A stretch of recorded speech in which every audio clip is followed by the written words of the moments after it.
Bom dia! Primeiro eu quero agradecer o convite de estar aqui hoje apresentando o meu protocolo de tratamento do pós-doutorado. Eu vou me apresentar então. Meu nome é Fernanda Coutinho, eu sou psicóloga clínica, eu tenho 20 anos de prática aí dentro da psicologia clínica, trabalho com TCC desde 2001. E em 2007 eu comecei o meu mestrado dentro da UFRJ na psicologia com o meu grande mestre Bernard Ranger, uma pessoa que eu admiro muito como profissional, como ser humano. E no meu mestrado eu fiz uma pesquisa a respeito de pacientes com ansiedade generalizada e eu avaliei alguns protocolos de tratamento.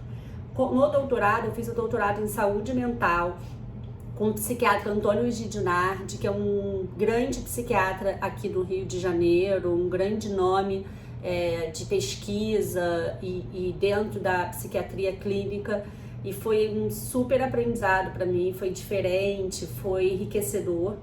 E o pós-doutorado eu voltei para a PUC do Rio de Janeiro, que foi a faculdade que me formou, e comecei a pesquisar ansiedade de desempenho acadêmico. Até então eu estava sempre estudando ansiedade generalizada, e aí eu fui estudar ansiedade de desempenho acadêmico.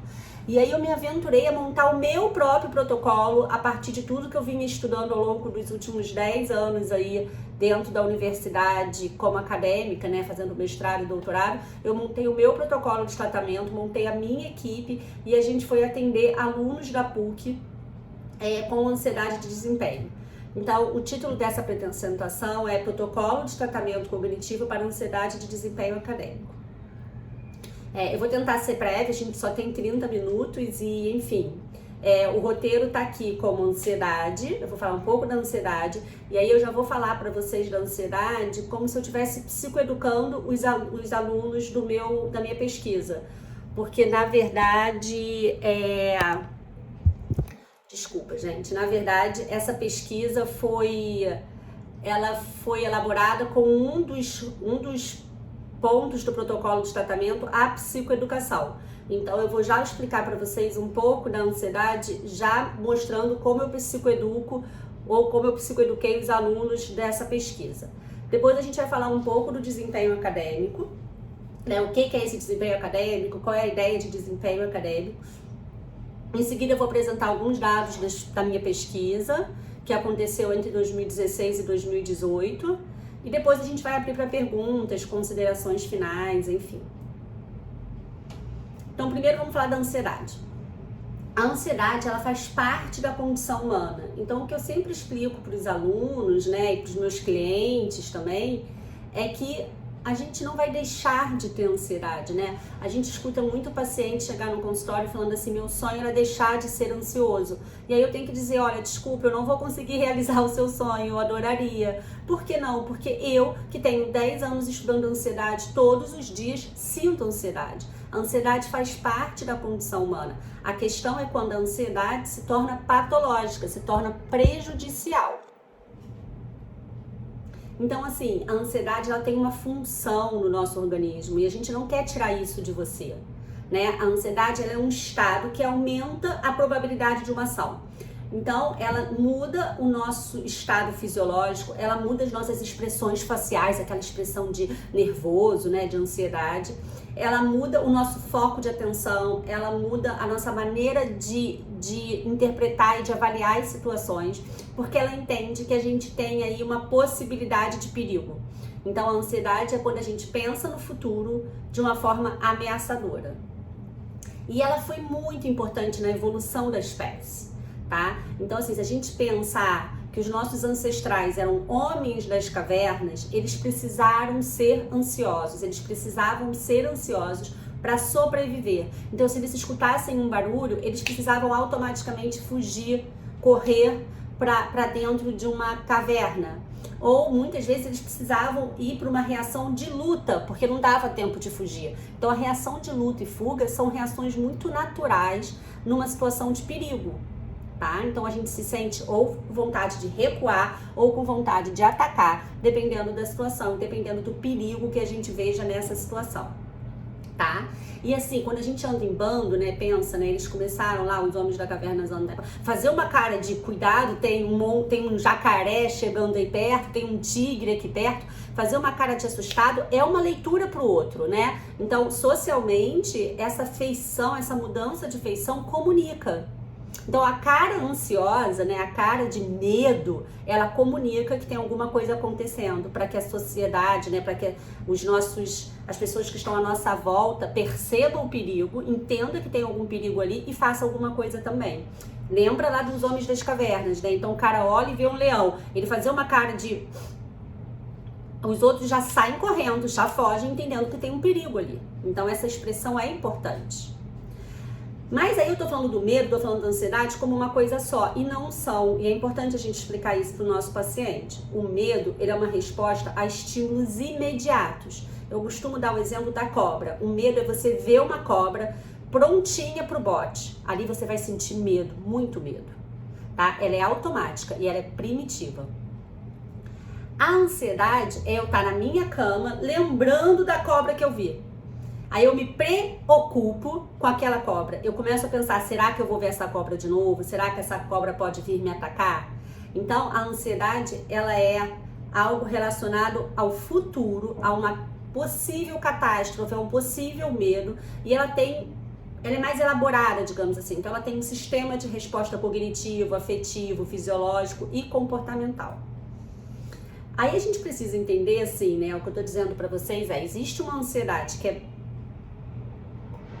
importante e a gente não quer tirar da pessoa porque ela prepara ela para um possível perigo no futuro, ela prepara ela para um possível ataque, mas existe uma ansiedade que ela é mal adaptativa, que a gente fala, que é quando a pessoa começa a ficar ruminando, a pessoa começa a ficar se preocupando mentalmente ali, cognitivamente, com uma série de possibilidades catastróficas de um futuro que nunca chegou. Aí a gente começa a ter um problema. Né? Porque essa ansiedade, esse e se eu me der mal na prova, e se eu não conseguir nenhum emprego, e se a minha vida for arruinada por esse professor, isso me tira o sono, isso às vezes me tira o apetite, isso às vezes aumenta o meu apetite, isso me causa uma estafa, me causa um cansaço e muitas vezes me causa um comportamento, uma resposta comportamental muito prejudicial relacionada àquilo que eu deveria realmente estar fazendo naquele momento, que seria agir. Vamos explicar um pouco mais. A gente vai agora explicar um pouco dessa ansiedade a partir do modelo cognitivo, tá? A partir da terapia cognitiva comportamental, que é a abordagem que eu trabalho, que é a abordagem que eu criei esse protocolo de tratamento. O modelo cognitivo acredita que numa situação é a maneira como eu interpreto, como eu penso, que vai gerar as minhas reações emocionais e as minhas reações comportamentais. Então, assim, se eu penso que... Se eu estou numa situação em que o professor marca uma prova, ou se eu estou numa situação de... Eu vou usar essa situação daqui, né? Que eu fui convidada para dar uma aula. Então, a situação é o convite para uma aula. E eu penso, meu Deus, eu não me preparei, eu não sei o suficiente, essa aula vai ser um fracasso. Os alunos vão odiar, eles vão começar a falar mal de mim para outros alunos, e aí os professores vão saber, e aí as pessoas que me convidaram nunca mais vão me convidar para dar nenhuma aula, e a minha vida profissional vai estar arruinada. Se eu penso isso tudo, eu vou me sentir como? Ansiosa, nervosa, angustiada, desesperada até talvez. E eu posso recusar o convite, ou eu posso ir para essa apresentação gaguejando, tensa, trêmula, porque eu tô ali tendo reações fisiológicas de uma pessoa ansiosa, de uma pessoa que pensa que essa apresentação aqui pode arruinar a minha vida. Agora, na mesma situação, eu sou convidada para dar essa apresentação, para fazer a apresentação da minha pesquisa. E eu penso, caramba, que máximo, eu fiquei 2 anos pesquisando, agora é a oportunidade que eu tenho de mostrar para os alunos, de mostrar para o mundo, uma pesquisa que foi super gratificante para mim fazer. Eu adorei os resultados, os alunos ficaram tão bem, foi tão legal. Tomara que as pessoas se animem, queiram também estudar a ansiedade, queiram trabalhar com terapia cognitivo-comportamental. Ai, vai ser o máximo. Eu vou me sentir como? Animada. E a minha reação vai ser preparar essa apresentação muito feliz. Você percebe que a situação é a mesma? É um convite para uma aula. ou pensando num aluno, é uma apresentação de trabalho em grupo. Se eu vejo essa apresentação como uma oportunidade de mostrar o meu bom trabalho, eu vou estar feliz. Se eu vejo essa apresentação como a chance de arruinar minha vida profissional para todo sempre, eu vou estar desesperada. O Beck, esse senhorzinho que vocês estão vendo aqui no slide, simpático, que está vivo até hoje, completa esse ano, irá completar 100 anos agora em junho. Ele diz assim, ó, as nossas interpretações das situações é que geram as reações. O que eu acabei de explicar para vocês, né? Então, a minha maneira de interpretar é que geram as minhas reações. Então, numa situação, se eu tenho pensamentos recorrentemente ansiosos, eu vou ter reações emocionais, reações comportamentais e reações fisiológicas, que é esse tremor, coração acelerado, suor na mão, ansiosos também. Então, o foco da terapia cognitiva principal é nesse pensamento ansioso, mas a gente também dá muito valor e muita importância às reações emocionais e comportamentais, porque a gente precisa regular as emoções e regular esse comportamento e aumentar o repertório comportamental dessa pessoa que hoje está agindo de uma maneira que não tá legal para ela, tá? Ela tá vindo para terapia, ela tá vindo buscar ajuda porque não tá bom para ela. Então, vamos lá. O modelo cognitivo da ansiedade, ele coloca que a pessoa ansiosa patologicamente, e aí a partir de agora eu vou estar falando o tempo todo da ansiedade patológica, ela superestima, supervaloriza a probabilidade de uma gravidade. Então, ela coloca assim, eu me sinto ameaçada, eu sinto que essa prova realmente tem um peso muito importante, que essa prova pode me arruinar, eu sinto que esse trabalho, essa apresentação pode ser um grande fracasso na minha vida. Então eu superestimo essa ameaça e eu subestimo, eu desvalorizo, eu desqualifico a minha capacidade de lidar. E aí eu digo assim, eu não vou conseguir, eu não sou boa o suficiente, eu não vou dar conta. E além disso, eu vou buscando sinais que confirmam isso que eu acredito, tá?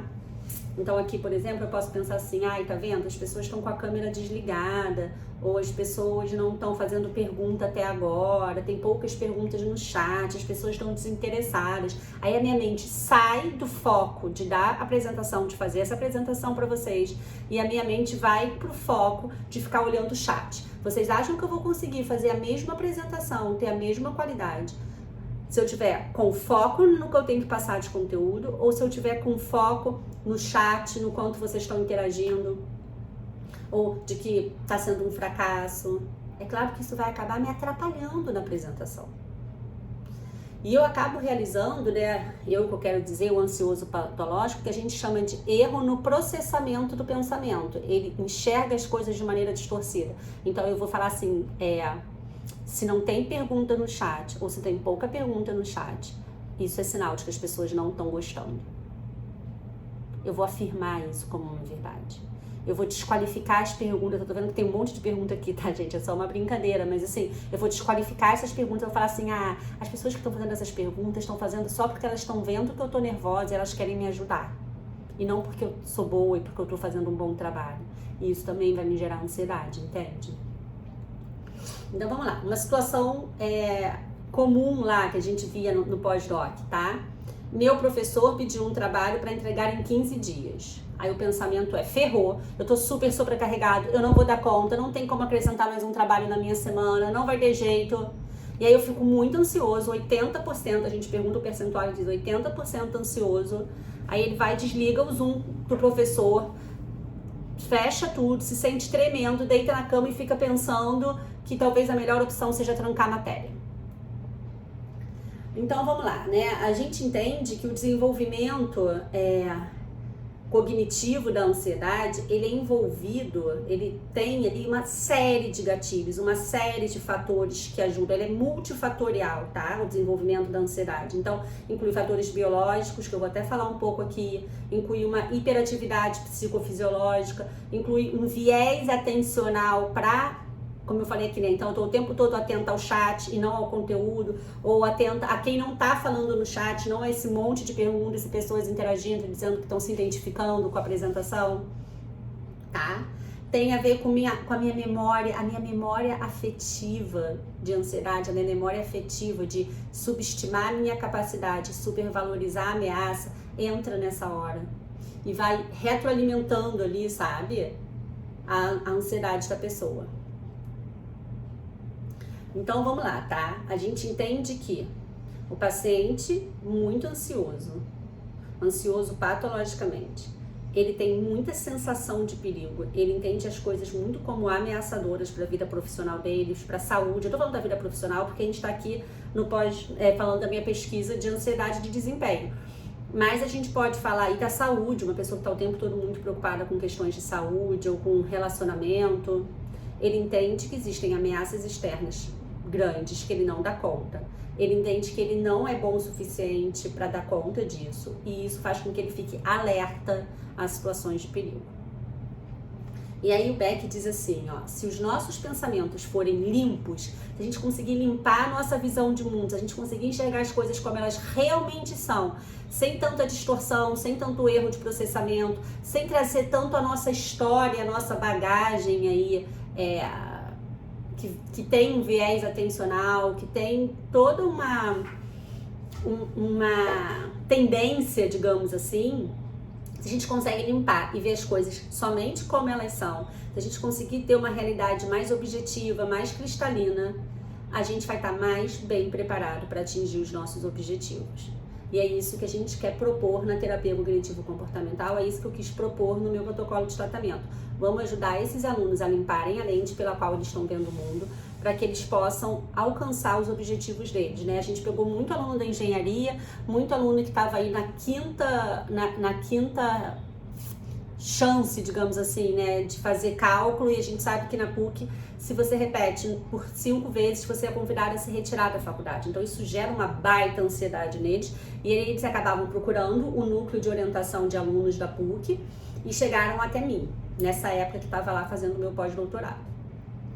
E aí, como eu falei para vocês, né, então a gente entende que a ansiedade tem esse olhar cognitivo aí, essa forma de interpretar a situação como ameaçadora, subestimando a capacidade de lidar, né, o indivíduo subestima a capacidade dele de lidar.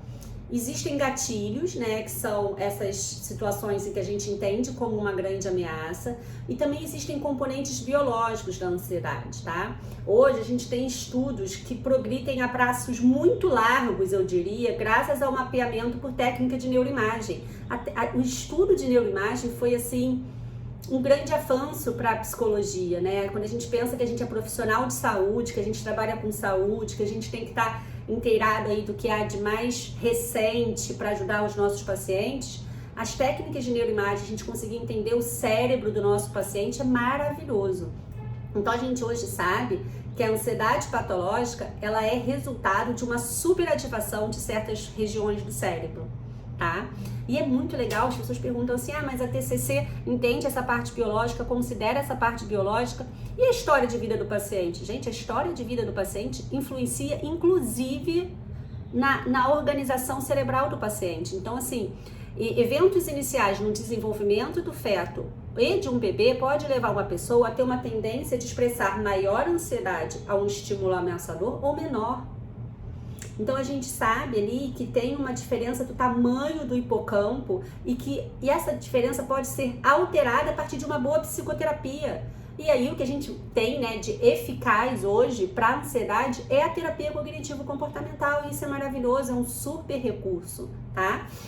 Então a gente sabe que existe aí o circuito do medo, que tem a amígdala como um ponto central, que ela vai lá e manda respostas autossômicas para o nosso corpo, então a gente começa a suar, o nosso coração fica acelerado.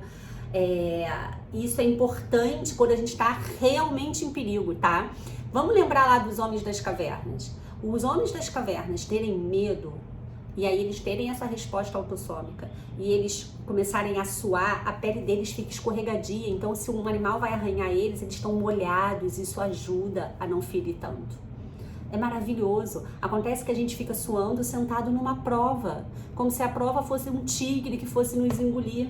A prova não é um tigre que vai nos engolir, a gente precisa mudar essa interpretação da situação que o nosso paciente tem hoje. Hoje ele interpreta a prova como um leão que vai atacar ele a qualquer momento, tá?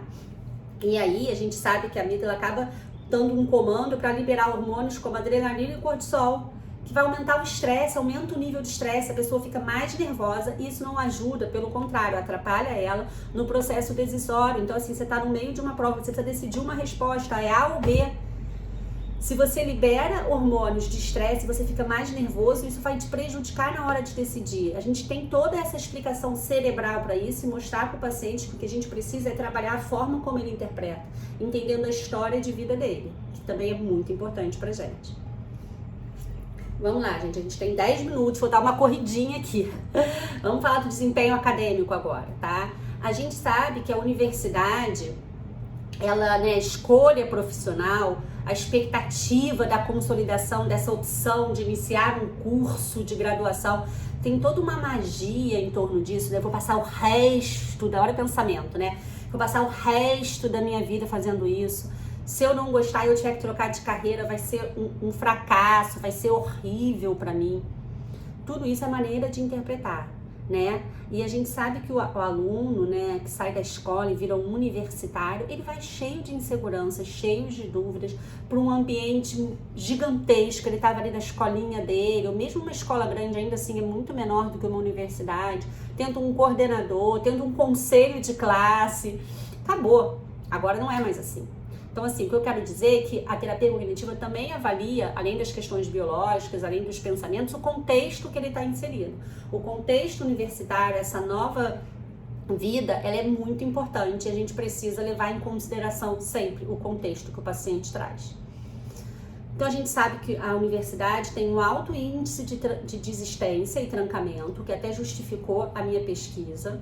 Tem um maior rigor dos cursos de graduação do que as escolas, no geral. E isso pode trazer, sim, estresse, ansiedade. E a gente sabe que estresse, ansiedade e depressão, né, são fatores de saúde mental aí que podem interferir e muito na aprendizagem.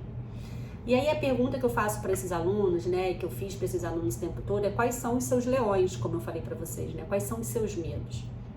A gente tem uma pesquisa que é de 2016, se não me engano, deixa eu confirmar exatamente isso, de 2016, né, que mostra o perfil psicossocial e econômico dos estudantes de graduação. E diz que 80% dos estudantes de graduação já tiveram problemas emocionais. E dentro desse número, 60% estavam relacionados a uma alta ansiedade. Então, assim, é um número grande de pessoas ansiosas. E como eu expliquei aqui, né, tô há 20 minutos explicando para vocês o quanto a ansiedade patológica é prejudicial, atrapalha o indivíduo e o quanto é importante a gente tratar isso. Vamos falar um pouquinho da pesquisa, então. A minha pesquisa se torna muito importante, né? Ela teve uma relevância muito grande dentro da universidade, porque a gente sabe desse rigor dos cursos de graduação, a gente teve a maioria dos alunos ali vindo da engenharia, a dinâmica é diferente, a forma de trabalho é totalmente diferente. A gente sabe que sintomas ansiosos estão relacionados à perda da produtividade escolar, a perda da produtividade, isso traz um impacto negativo, assim, tem perdas secundárias que a gente fala, né, assim, a pessoa acaba se afastando socialmente dos amigos, acaba a gente abrindo mão de um estágio, tá muito nervoso, pede para sair, então assim, tem perdas financeiras, até para a própria universidade, perder um aluno, né, até para a universidade pública. A universidade pública, a gente está pagando para aquele aluno estudar de alguma forma, e então tem uma questão financeira ali quando o aluno pede para sair, quando o aluno desiste, e que é muito assim, importante, mas também tem um impacto social, emocional que precisa ser visto, que precisa ser trabalhado. A ansiedade patológica, ela é ativada em situações que são consideradas incertas ou ameaçadoras. Esse início da vida acadêmica tem muito esse perfil. E tem estudos que mostram que a ansiedade é um dos principais preditores de desempenho acadêmico. Então, a minha pesquisa em si teve o objetivo de avaliar e tratar, na abordagem cognitivo-comportamental, estudantes ansiosos que procuravam a rede de apoio oferecida pelo Núcleo de Orientação a Estudantes da PUC, dentro da PUC do Rio, a partir de um protocolo elaborado especificamente para essa população. Eu montei o protocolo. Eu fiz um tratamento piloto, então esse protocolo eu atendi 5 pacientes de forma como piloto, como estudo piloto. Eu coloquei as estudantes de psicologia que estavam trabalhando comigo, e as psicólogas voluntárias da pesquisa, para assistirem o protocolo inteiro de tratamento em sala de espelho. Então, as alunas ficaram assistindo em sala de espelho os meus atendimentos do primeiro dia de entrevista ao último dia de devolução. Isso foi muito rico, assim, né? Então também teve esse ganho, essas alunas aprenderam muito, assistiram 5 atendimentos do início ao fim em sala de espelho, né? Assim, onde a gente encontra isso? É difícil, né? Alguns critérios de inclusão, né? Os critérios de inclusão eram simplesmente entre 18 e 65 anos, qualquer sexo, né? Independente do sexo, com uma alta ansiedade. Para exclusão, a gente colocou quadro psicótico, abuso ou dependência química, depressão grave, ideação suicida, transtorno de personalidade, porque a gente entende que essas questões precisam ser tratadas primeiro do que a ansiedade, e a gente não adianta tratar o protocolo de tratamento para ansiedade para pessoas que precisam de outras coisas antes de tratar a ansiedade. A gente usou alguns questionários aí, então a gente usou o questionário no início do tratamento, no final e no segmento, né, que é o follow-up, de 3 e 6 meses. A gente usou o PSWQ, a gente usou a escala de ansiedade social, a ansiedade traço, idade, a gente usou o Beck de ansiedade de depressão e a gente usou um questionário de qualidade de vida, porque a gente estava muito interessado na qualidade de vida desses pacientes. Ao todo, 61 alunos tiveram interesse em participar do processo, né? 10 acabaram não sendo avaliados por alguma razão, a gente não conseguiu contactar mais, alguma coisa assim. 51 alunos foram avaliados, desses, no final, a gente ficou com 24 alunos, né? 5 trancaram a faculdade, 16 não preencheram o critério, 3 não tiveram interesse em continuar e 3 acabaram indo para um outro núcleo que tem dentro da PUC com psicólogos para ajudar a tratar. No nosso protocolo de pesquisa, né, na verdade meu, mas eu falo nosso porque eu tinha uma equipe muito bacana trabalhando comigo, a primeira sessão era um acolhimento. O que eu falo de um acolhimento? A gente não tem técnica nenhuma ali, técnica específica para tratar a ansiedade. Ali a gente quer só ouvir o paciente, acolher, escutar quais são as demandas, as queixas, mostrar que a gente está ali para ele, né? A terapia cognitiva tem muito uma coisa de instaurar a esperança. Um dos pontos principais da TCC é o empirismo colaborativo, e para isso a gente precisa ter um bom rapport, que a gente fala, que é uma boa relação terapêutica. Então essa primeira sessão ali é uma sessão totalmente voltada para isso, tá? Para esse cuidado com o paciente. Depois a gente entrou na psicoeducação e a gente fez a psicoeducação do modelo cognitivo e a psicoeducação da ansiedade, que eu expliquei aqui hoje para vocês. A gente fez a conceitualização cognitiva, que para mim é o mapeamento principal, é a planta baixa para a gente tratar o paciente, é fundamental. Então a gente colocou a conceitualização cognitiva no protocolo. Depois, reestruturação cognitiva, a gente precisa reestruturar esses pensamentos de eu não dou conta, eu não sou bom o suficiente. E aí, reestruturar, a gente começou a trabalhar técnica de solução de problemas, como a gente vai solucionar a organização de horário, a agenda, disciplina, porque a maioria dos alunos estavam caóticos em relação a isso. A gente fez um trabalho muito bacana de regulação emocional e de mindfulness, porque a gente sabe, né, e tem pesquisas, assim, base de evidência científica mesmo, que o trabalho de mindfulness para ansiedade é muito importante, então a gente incluiu no protocolo. E, por fim, prevenção de recaída. Ai, meu tempo tá acabando. Enfim, a gente teve 3 desistências do tratamento. Os alunos que finalizaram a pesquisa mostraram uma melhora muito significativa nos questionários de ansiedade e qualidade de vida. Uma pena não poder mostrar todos os resultados aqui para vocês hoje. Era isso, assim, eu vou abrir agora para discussão, bate-papo. Eu quero aproveitar e convidar vocês, né, a conhecerem o meu curso de formação em terapia cognitivo-comportamental. As inscrições vão até 31 de maio desse ano. A equipe, como vocês estão vendo aqui, sou eu, a Andréia Moreira e a Cristiane Figueiredo. A gente tem alguns médicos convidados, a gente tem um trabalho com, assim, 100% online.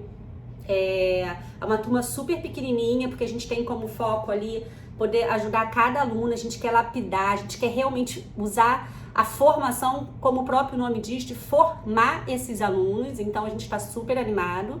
É 1 ano e meio eu tô preocupada com o tempo. A gente tem 1 ano e meio de trabalho, então começa em agosto de 2021 e vai até dezembro de 2022. Todas as quartas-feiras na parte da manhã, e a gente vai ter grupo de estudo, a gente vai ter, as aulas são gravadas, vocês vão poder assistir de maneira livre pro resto da vida de vocês. As aulas teóricas, as aulas práticas não podem ser gravadas, as supervisões não podem ser gravadas.